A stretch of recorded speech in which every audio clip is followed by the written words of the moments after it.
Barrel bombing in Syria as the major powers struggle to put a delicate ceasefire together. While the carnage continues, ISIS fights on, undeterred.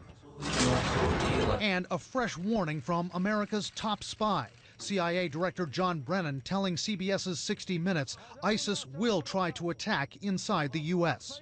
I'm expecting them to try to put in place the operatives, the materiel, or whatever else that they need to do, or to incite people to carry out these attacks, clearly. So I believe that their attempts are inevitable. I don't think their successes necessarily are. U.S. officials tell CNN there's no specific, credible threat of a significant ISIS plot inside the U.S. right now. But they say they've been on heightened alert for the past 2 months since the San Bernardino attack. And the brutal ISIS assault in Paris woke up the intelligence and law enforcement communities to what ISIS is capable of.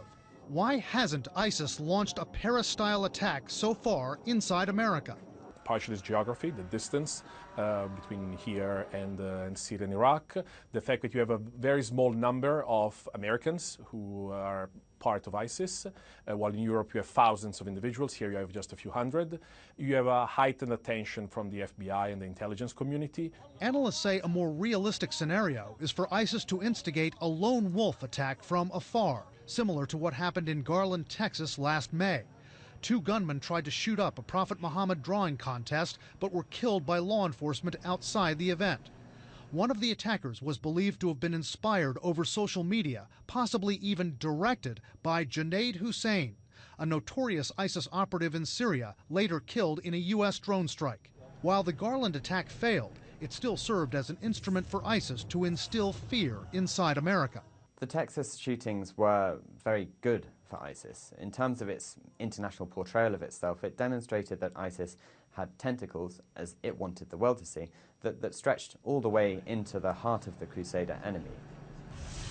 The Texas attack also reflected an ISIS capability that CIA Director Brennan expressed real concern over, the ability of ISIS and its sympathizers to communicate with each other using encrypted messages with which Western intelligence cannot break. The FBI says that one of the Texas gunmen exchanged more than 100 messages the morning of the attack with an overseas terrorist, and the FBI still doesn't know what he said. CIA Director Brennan says just days before the Paris attacks, they knew ISIS was trying to do something, but Western intelligence was walled off from those communications. Wolf, it's a big problem.